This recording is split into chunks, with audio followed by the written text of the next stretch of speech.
we've got a big weekend. TMD. Got to make sure you got your ducks in a row. Weekend preview. Can't ask for much more than that. Race weekend number 4 of the season brings the NASCAR Cup Series and the NASCAR Xfinity Series back to the Valley of the Sun. Kevin Harvick off turn 4, comes to the line, sees the white flag. One more trip around ISM Raceway. Final time into turn 1 for Kevin Harvick. Rides the low line through turns 1 and 2. He still has a gap between himself and Kyle Busch. Put it in about 12 car lengths.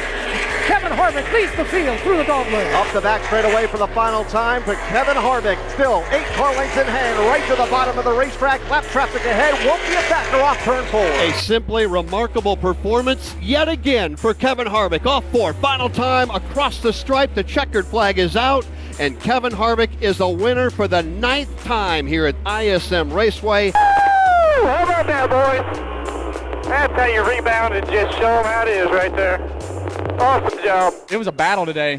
A lot of fun racing with Kyle and Denny and Chase there for the win, and our car just kept getting better. It looked like Kyle started to get loose off the corner. The 9 was definitely too loose as we got towards the end of the race. But just got to thank everybody at Stewart-Haas Racing for everything that they do, and especially this number 4, Jimmy John's Ford team, for everything that they dug in and got after it this weekend to do. That's how it sounded 5 years ago tomorrow, March 11th, 2018. Joe Moore, Dan Hubbard, Kyle Rickey, Jeff Striegel with the call of Kevin Harvick winning his 9th Cup race at the Phoenix Raceway. That was the last time he's won at Phoenix. Sunday's race will be his next to last at the Phoenix Raceway. By the way, that was also his 3rd of 8 wins in 2018. He would go on to finish 2nd in the title run that year to Joey Logano. The Phoenix party will get started tonight. The ARCA Menard Series and the ARCA Menard Series West will take to the Phoenix Raceway. It's the 2nd race for the Premier Series. It's the 1st of the year for the West Series. Greg Van Alst won the season opener in Daytona 3 weeks ago. It'll be the General Tire 150 tonight at Phoenix, 150 laps, 150 miles. It'll be an 8 p.m. start. You can hear the coverage on MRN over on XM 392, online 992. You can also watch it tonight on FS2. Tomorrow, Austin Hill and Richard Childress Racing brings the Xfinity Series into Phoenix for the United Rentals 200. Austin, John Hunter Nemechek, and Justin Allgaier. That's Austin Hill, John Hunter Nemechek, and Justin Allgaier. They're off to great starts this season. They all have an average finish of 3rd or better. And if Josh Berry's successes continue, he could join that group. He's finished 5th in the last 2 races. He finished 3rd in this race last year, and his crew chief Taylor Moyer says Saturday is must-watch TV and must-listen radio. I feel like if people aren't watching Saturday's race, they're missing out. I think it's some of the best racing in NASCAR. And, last year's racing was just phenomenal. Phoenix is a fun place. It's a tough track. The 2 corners are so different. It's probably the hardest pit road in the circuit nowadays. It's got multiple radiuses, which makes not speeding hard. And if you're not trying to maximize pit road, then you're giving up time to other people. We have a tire allocation, so we can't just put sticker tires on every time a caution comes out. So it makes the strategy pretty interesting, but I would expect a real slugfest this weekend. Speaking of Austin Hill, his crew chief Andy Street thinks there's a good shot Saturday for a 3rd win because his team has gotten better at the 1 Mile Desert Oval. We put a lot of effort into it. I think Austin's gotten better there. I feel like our cars have gotten better. Setups have definitely trended better, even in the final race last year. So I'm looking forward to getting the race started there this weekend. And I feel like we had a pretty competitive car there last year. We had a little speeding penalty that got us behind, but I think Austin's prepared, and we would want nothing more than to bring our sponsor a win at their title race with United Rentals being the title sponsor this weekend. The United Rentals 200 laps, 200 miles, stage breaks at laps 45 and 90. You can watch it on FS1. Our coverage tomorrow will begin at 7 a.m. Eastern on the front stretch with Pat Patterson. At 11 o'clock Eastern, it'll be Press Pass with Brad Gilly and Lee Spencer. Motor Racing Network will have coverage of qualifying at 2 Eastern, 3:30 Eastern, dialed in with Claire B. Lang. MRN back on the air at 4 with coverage of the United Rentals 200, followed by Dialed In with Claire B. That'll go until 9 p.m.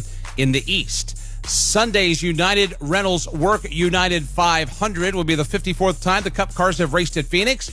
But Sunday's race will be the first race for the new low downforce package. Rodney Childers is the crew chief for Kevin Harvick, and Rodney describes what is new with the Cup cars at Phoenix this time through.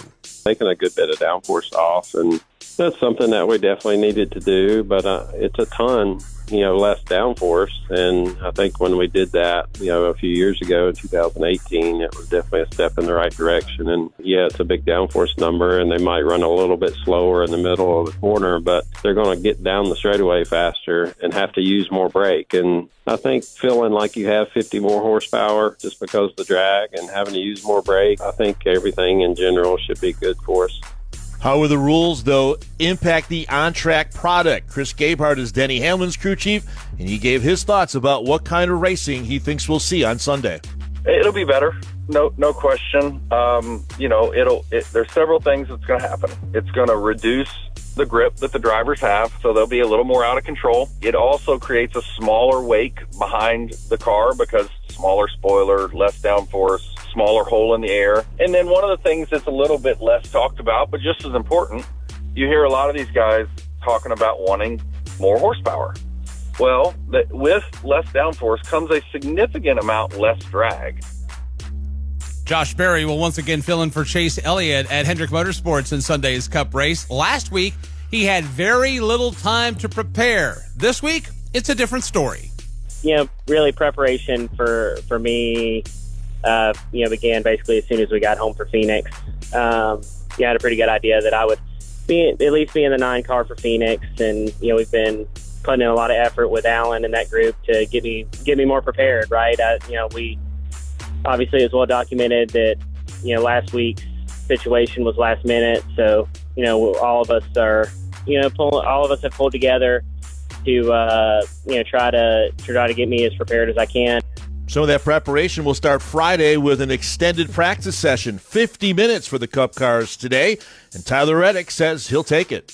I'm excited to see how that 50-minute practice goes. Hopefully we start off fast and we can make it a little bit better. But certainly, 50 minutes is a lot of time to the teams nowadays. You're going to get a lot of cars out there that are struggling, that are going to get a lot closer. So I think the field will be pretty close front to back when we race on Sunday. So qualifying, pit stall, all the details of the race are going to be really important.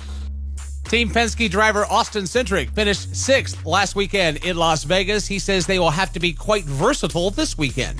You have to have like a plan A and a plan B. Your plan A is, okay, if we looked at all of our notes and figured out, okay, this is how we need to be versus where we were before, and you go out on track and you were right, okay, now I can go fine-tune, go do a long run because I have 2 sets of tires and fine-tune it from here. Or there's okay, we weren't right. We got to do like 3 or 4 runs here to get us in the game, and we're probably not even going to get a long run. And that's where you got to lean on your teammates. Kyle Larson comes to Phoenix after a second-place finish last week at Las Vegas Motor Speedway, and his crew chief, Cliff Daniels, gave his thoughts about practice, what he thinks about it going in, and what he hopes will happen coming out. The most important thing for me is just knowing what to look for. What do we need to look for the braking balance of the car? Phoenix is a braking track, even though it's fast. Do you have enough front turn in the middle of the corner, and do you have enough drive-off? It's not much more complicated than that. So then in looking for those characteristics that you need, you kind of have your menu to go from of things you're curious of changes to make that could affect any of those areas. And then you just have to respond, to the information that you have at the time and just assess correctly and try to make a good decision in the moment. Adam Stevens is the crew chief for Christopher Bell. Chris has top 10 finishes in 3 of the last 4 Phoenix races. And Adam describes what is needed to keep that streak going on Sunday. Well, you have to have some short run speed. I think in the fall, we didn't start the weekend that great, but we were pretty good in the race, especially long runs. We were really fast. But the race didn't end on a long run, and that doomed us. We needed short run speed in general, but certainly when it ended on a short run, if you didn't have short run speed, it wasn't going to be your day. William Byron looking to go back-to-back after his Vegas win a week ago, and his crew chief Rudy Fugle knows the importance of this race on Sunday for a return engagement at Phoenix this fall. The information we get out of this weekend is the best information we'll have all year long that applies to how we want to unload in Phoenix to win a championship. So that's the best way you're going to have to, to get all that information is you're going to have to do a good job this weekend, race well, get all the laps in, and get all of that so you can feel good about how you're going to unload in November. Teams will get a 50-minute practice session later this evening. Then tomorrow at 2 Eastern, they'll be broken up into 2 groups, Groups A and Groups B, to qualify. And here's how those groups stack up. The 36 charter teams are in the lineup on Sunday afternoon, and qualifying will be broken into Group A and B. Group A will have Ty Dillon, Zane Smith for Front Row Motorsports, Cody Ware, Noah Gregson, Harrison Burton, Michael McDowell, Eric Jones, Tyler Reddick, Corey LaJoy, Ricky Stenhouse Jr., Justin Haley, Brad Keselowski, Austin Cindric, Kevin Harvick, Denny Hamlin, Bubba Wallace, Martin Truex Jr., and last week's Vegas winner, William Byron. In Group B, BJ McLeod, JJ Yaley, Chase Briscoe, the winner of this race a year ago, Ryan Preece, Austin Dillon, Josh Berry in for Chase Elliott in the number 9 car for Hendrick Motorsports, Joey Logano, Ty Gibbs, AJ Allmendinger, Eric Almirola, Chris Buescher, Ryan Blaney, Kyle Busch, Daniel Suarez, Ross Chastain, Christopher Bell, Kyle Larson, and Alex Bowman. The NASCAR Cup Series United Rentals Work United 500 kilometers, 312 laps, 312 miles, stage breaks at laps 60 and 185. Our coverage Sunday will begin at 7 a.m. Eastern. The front stretch with Pat Patterson hits the air then at 11 a.m. Eastern. It's the best of Sirius XM NASCAR Radio. Loose ends will come your way.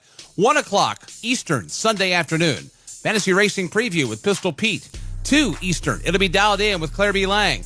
Motor Racing Network and NASCAR Live Race Day on the air at 2:30 Eastern on Sunday, followed by Sirius XM NASCAR Radio post-race show coverage with Claire B. Lang and Brad Gilly until 9, followed by Dialed In with Claire B. Lang until 10 p.m. in the East.